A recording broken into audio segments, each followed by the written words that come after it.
Some call it the Beast. To others, it's the train of death.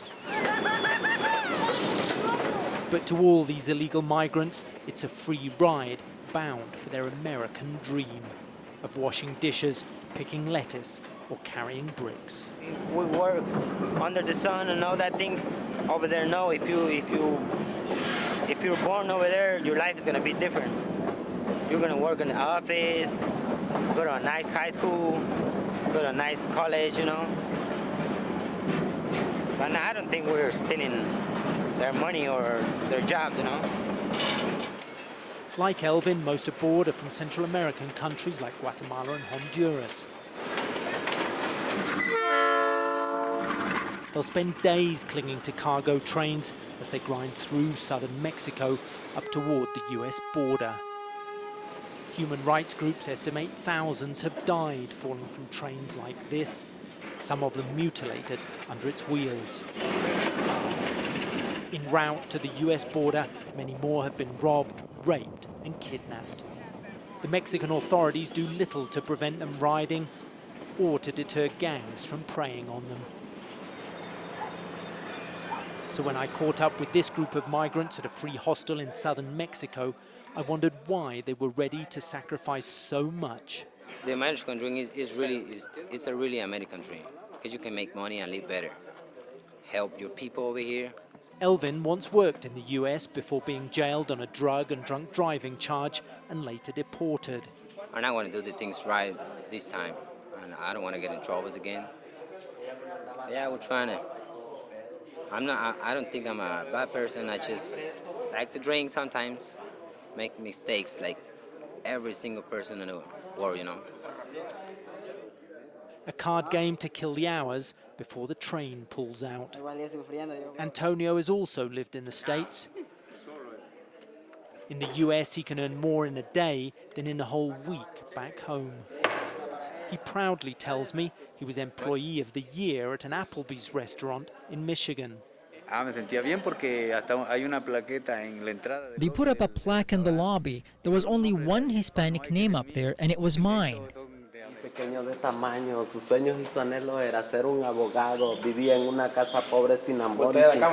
Greville from Honduras is a first-timer. He's traveling alone, but makes new friends with witty raps about his tough upbringing. I've heard people saying nice things about America, like it's another world. So I want to see for myself and try my luck. By next morning, hope has become apprehension as they wait by the tracks. Some smoke a marijuana joint to calm their nerves. Elvin's stony-faced, and Greville has just seen the Beast for the first time. He says he's frightened to jump on the train. I scramble onto the train. I tie myself on for safety. I got off at an unscheduled stop a few hours later, but I heard the train arrived without incident in the town of Ixtepec. It's been a tough 12-hour ride to get here, but the migrant still faces many more days of travel to get to the US border.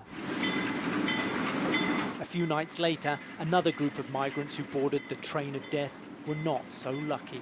The train pulled out around midnight.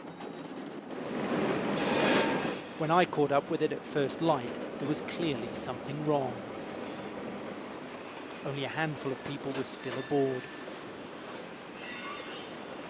As they straggled into this migrant hostel in Ixtepec, they claimed about 60 federal police and a heavily armed civilian gang had held up the train. They began pulling people off the train, and they fired 2 shots. We ran to escape, but they grabbed a lot of people. The migrants believe as many as 100 of their fellow travelers were kidnapped, including this man's sister.